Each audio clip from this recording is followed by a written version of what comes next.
मोनिका की उम्र सिर्फ 23 साल है, पर उसके घर वाले उसकी शादी करवाने के लिए उसके पीछे लगे हुए हैं। पर मोनिका अभी शादी नहीं करना चाहती है। वो लाइफ में कुछ करना चाहती है, पर कोई उसका सपोर्ट नहीं कर रहा है, जिससे वो बहुत परेशान हो जाती है और घर छोड़ने का फैसला करती है। बेटा, तुम्हें तो पता ही है कि मेरी तबीयत खराब रहती है। 2 बार तो मुझे अटैक आ चुका है, इसीलिए मैं अपनी आंखों के सामने तुम्हारा घर बसते हुए देखना चाहता हूँ। पापा, आप मेरी बात क्यों नहीं समझ रहे हो? मुझे नहीं करनी अभी शादी। अगर आप मुझे इसी तरह परेशान करोगे ना, तो मैं घर छोड़कर चली जाऊंगी।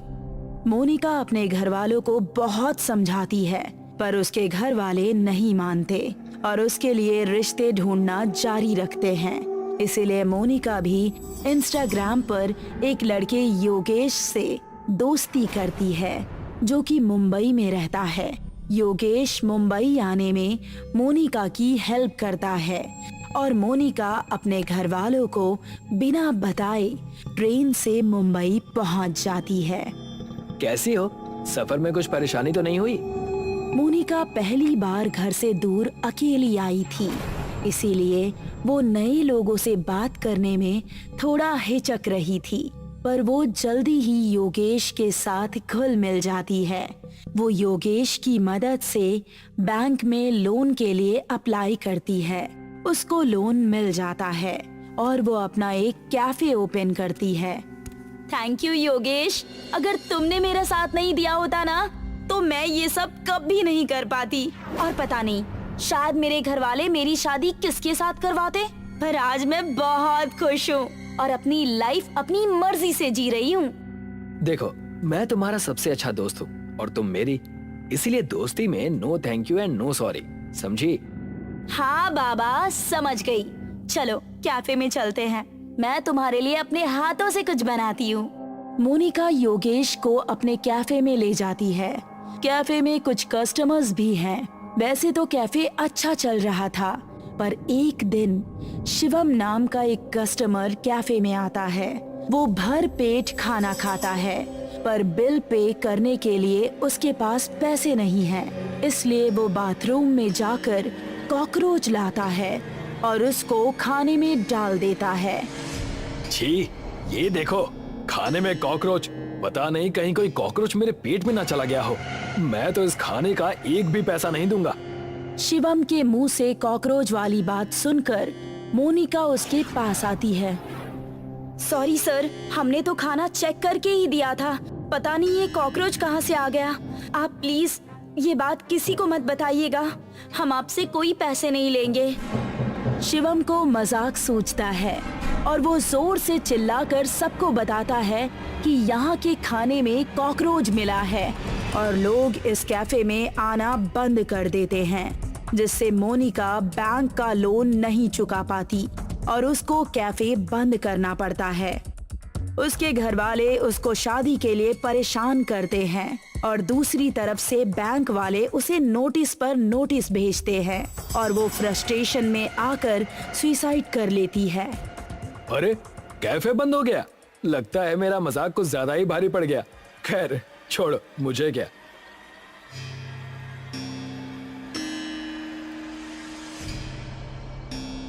अच्छा, तो अब कैफे ये मैडम चला रही हैं, चलो इनके भी मजे लेते हैं। शिवम अपने कुछ दोस्तों को लेकर कैफे में जाता है और खाना खाने के बाद अपनी जेब में लाई हुई एक नकली छिपकली प्लेट में डालता है और कैफे के बारे में भला बुरा कहने लगता है।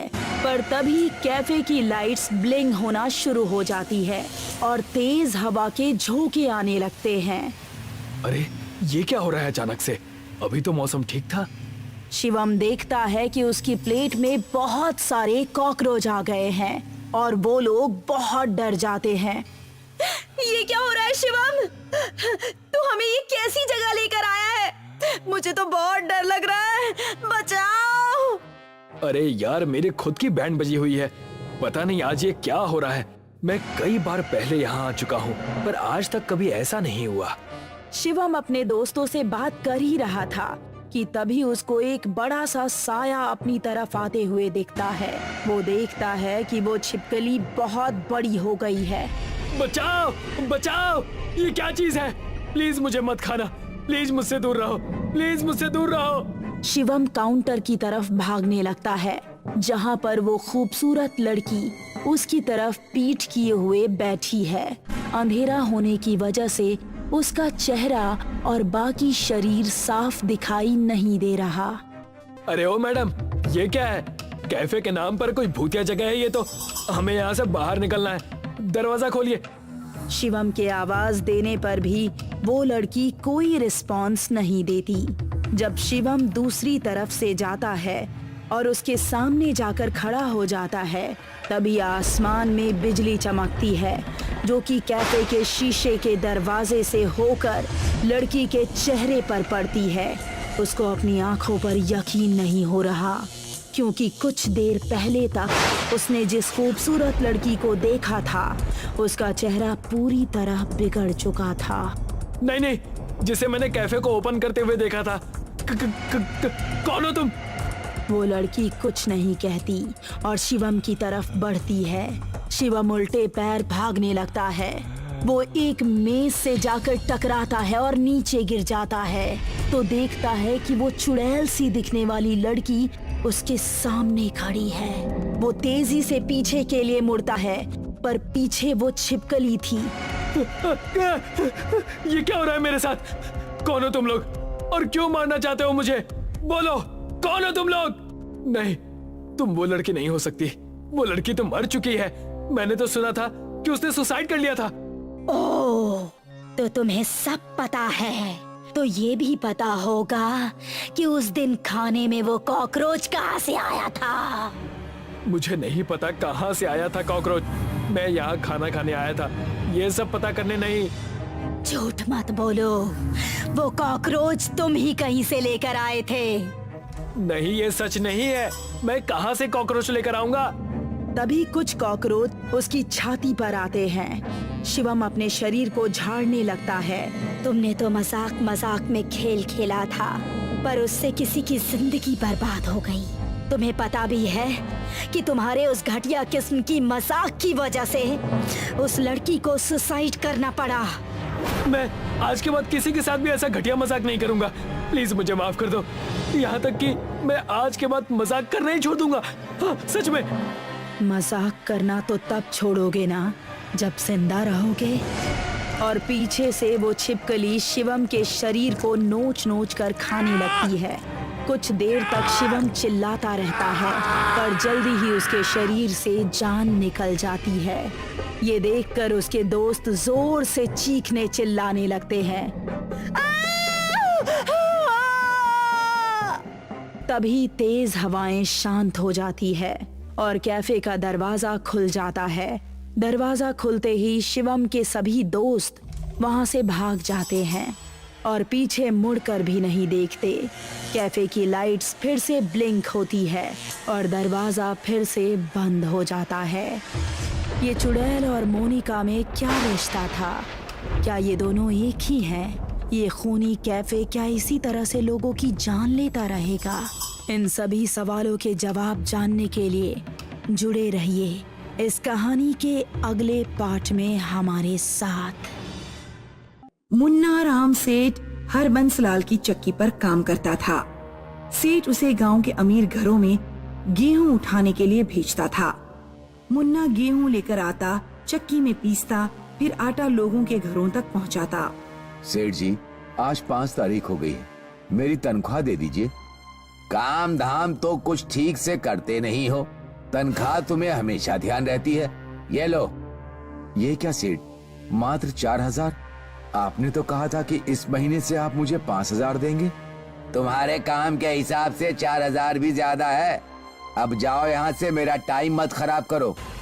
मुन्ना जब घर पहुंचा तो उसकी बीवी उससे बोली, सेठ के यहाँ काम करने से बेहतर है कि आप खुद की चक्की खरीद लो और अपना धंधा शुरू करो। सेठ पैसे देने में बहुत कंजूसी करता है। लेकिन मैं चक्की कैसे खरीदूंगा? चक्की खरीदने के लिए भी तो पैसे चाहिए। आप मेरा मंगलसूत्र गिरवी रख दीजिए और चक्की खरीद लीजिए। मुन्ना अपनी पत्नी का मंगलसूत्र लेकर निकल गया। रात में वो चक्की लेकर लौट रहा था। मुन्ना बहुत खुश था क्योंकि चक्की उसे फ्री में मिल गई थी। आज तो मजा ही आ गया, मंगलसूत्र भी नहीं खोना पड़ा और चक्की भी मिल गई। मुन्ना को पेशाब लगी। उसने चक्की सड़क पर रख दी और झाड़ियों में पेशाब करने लगा। कौन है यहाँ पर? मुन्ना टॉर्च जलाता है। मुन्ना ने देखा कि उसकी टांगों के नीचे एक भूतनी लेटी हुई है। मुन्ना इतनी देर से भूतनी पर ही पेशाब कर रहा था। मुन्ना की सांसें रुक गई। वो चक्की उठाकर ऐसा भागा कि सीधे घर पर ही रुका। क्या हुआ? ऐसे भागे क्यों चले आ रहे हो? रास्ते में शायद कोई बुरी हवा मेरे पीछे लग गई थी। खैर वो छोड़ो, और एक खुशी की बात सुनो। दुकान के मालिक ने मुझे फ्री में चक्की दे दी। क्यों? कारण तो मुझे नहीं पता। दुकानदार ने मुझसे कहा कि वो बहुत दयालु आदमी है और गरीब लोगों की मदद करते हैं। पापा, आप चक्की ले आए? अरे बेटी, तुम नानी के घर से वापस कब आ गई? हाँ पापा, अब मैं चक्की चलाने में आपकी मदद करूंगी। रात में जो मुन्ना का परिवार सो रहा था तो अचानक सोनम को चक्की की चलने की आवाज आई। मम्मी पापा जब यहाँ सो रहे हैं तो कमरे में चक्की कौन चला रहा है? सोनम कमरे में देखने जाती है।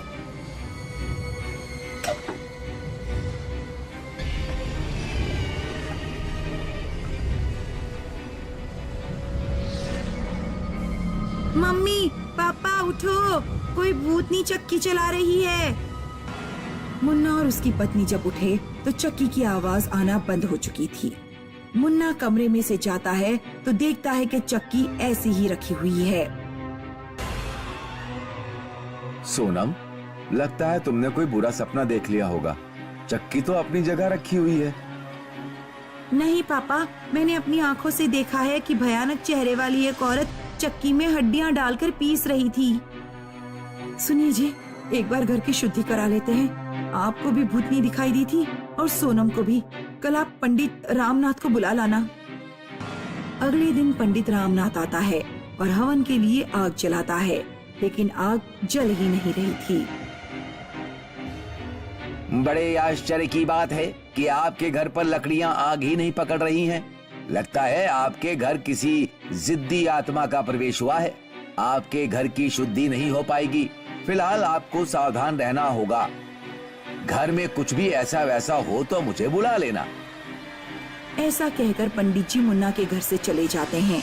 उस रात जब मुन्ना का परिवार सो रहा था तो फिर उन लोगों को फिर चक्की के चलने की आवाज सुनाई देती है।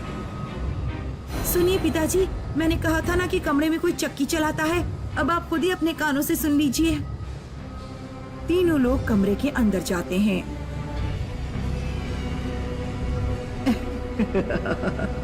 आ जाओ, तुम तीनों को मैं इसी में पीस देती हूँ। भूतनी हवा में उड़ती हुई तीनों की तरफ बढ़ती है, लेकिन तभी मुन्ना कमरे का दरवाजा बंद कर देता है। अंदर से भयानक आवाज आती है, कब तक बचोगे मुझसे? ये मेरी चक्की है। जो भी इसका इस्तेमाल करेगा मैं उसकी बोटियां काटकर इसी में पीस दूंगी। मुन्ना के परिवार को पूरी रात घर के बाहर बैठकर बितानी पड़ी, क्योंकि उन्हें घर के अंदर जाने से डर लग रहा था। जब दिन निकला तो मुन्ना पंडित जी को बुला कर लाया और उसने सारी बात पंडित जी को बताई। मैंने अच्छे अच्छे भूत प्रेतों को मजा चखाया है। तुम चिंता मत करो, आज रात मैं इसी कमरे में रुकूंगा। पंडित ने कमरा बंद कर लिया और रात में उसी कमरे में रुका जिसमें चक्की रखी हुई थी। करीब आधी रात को कमरे से भयानक आवाजें आना शुरू हो गई। मुन्ना दरवाजा खटखटाता है। पंडित जी, क्या हो रहा है? क्या हो रहा है अंदर? पंडित जी, दरवाजा खोलिए।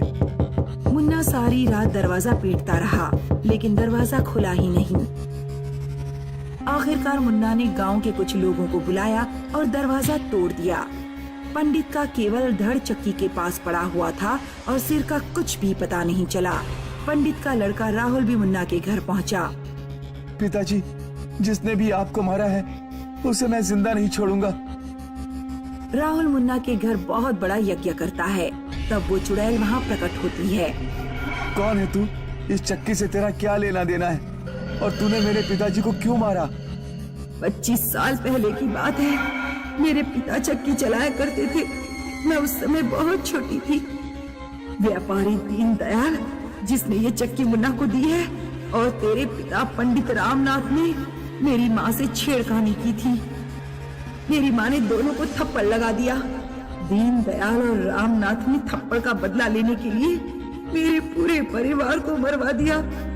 आज अगर मैं जिंदा होती तो तेरे ही बराबर होती। मैं अपने पिताजी की तरफ से माफी मांगता हूँ और हम सब गांव वाले व्यापारी दीनदयाल को भी सजा दिलाएंगे, लेकिन तुम इस गांव से चली जाओ।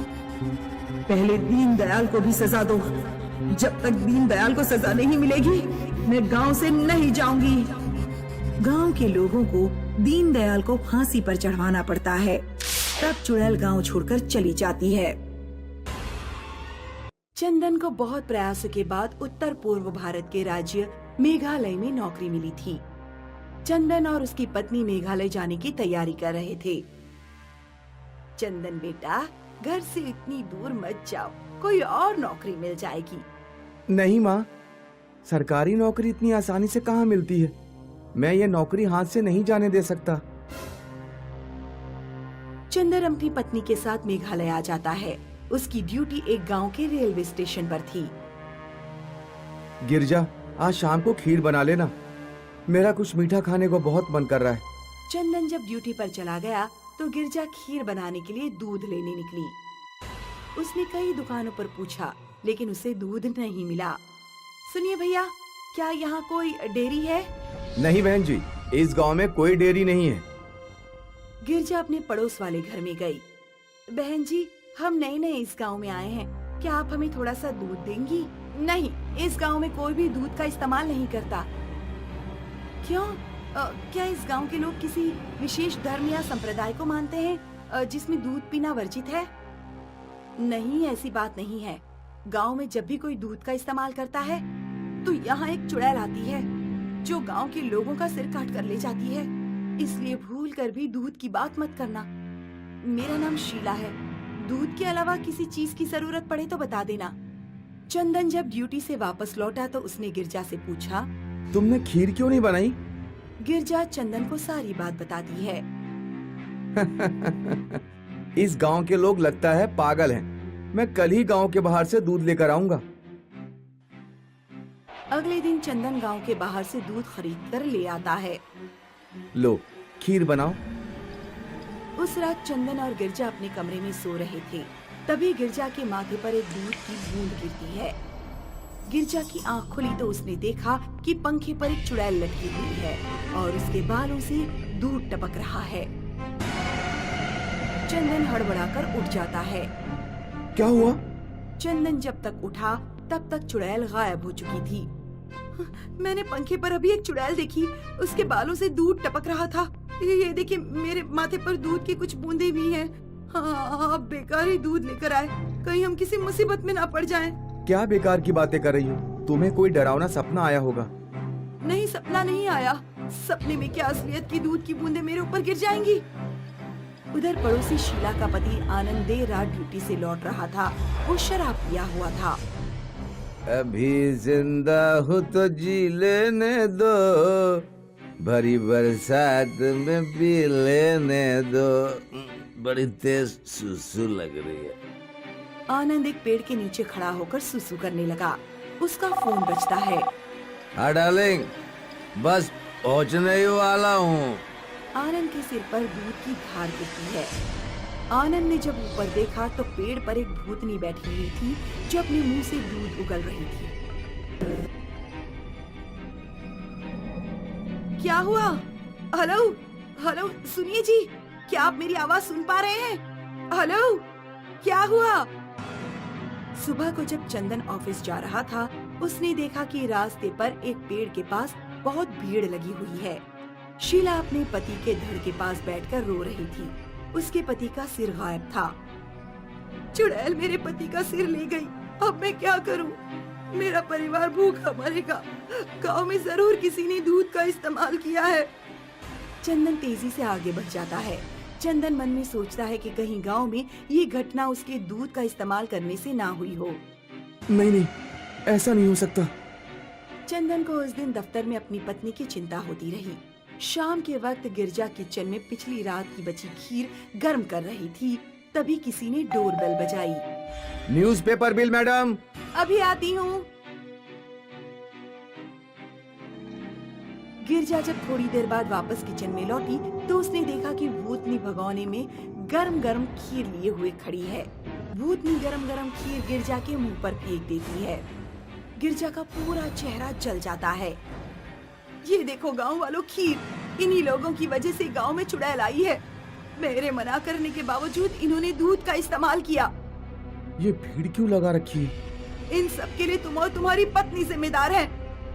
मान लो हम लोग दूध का इस्तेमाल ना भी करें तो ऐसे कब तक तुम लोग बिना दूध के रह लोगे? हमें कोशिश करनी चाहिए कि हम उस चुड़ैल को खत्म कर सकें। उस चुड़ैल को मारने का कोई तो तरीका होगा। तरीका है, दिव्य चाकू। दिव्य चाकू को चुड़ैल के पेट में भोंकना होगा, तभी वो मरेगी। कहाँ है दिव्य चाकू? दिव्य चाकू तो मंदिर में रखा हुआ है, लेकिन चुनौती यह है कि दिव्य चाकू को चुड़ैल के पेट में भोंकेगा कौन? चुड़ैल से सबको डर लगता है। वो लोगों का सिर अपने साथ ले जाती है और धड़ छोड़ जाती है। मैं चुड़ैल के पेट में चाकू भोंकूंगा। मैं आपकी सहायता करूंगी।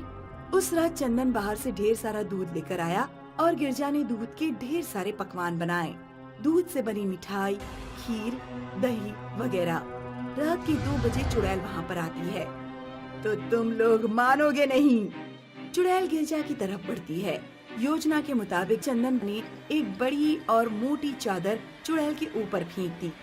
तभी चंदन चुड़ैल के पास आया और उसने चुड़ैल के पेट में दिव्य चाकू भोंक दिया। चुड़ैल के मरते ही गिरजा का जला हुआ चेहरा ठीक हो गया और जिन लोगों को चुड़ैल ने मारा था वे भी जिंदा होकर वापस लौट आए।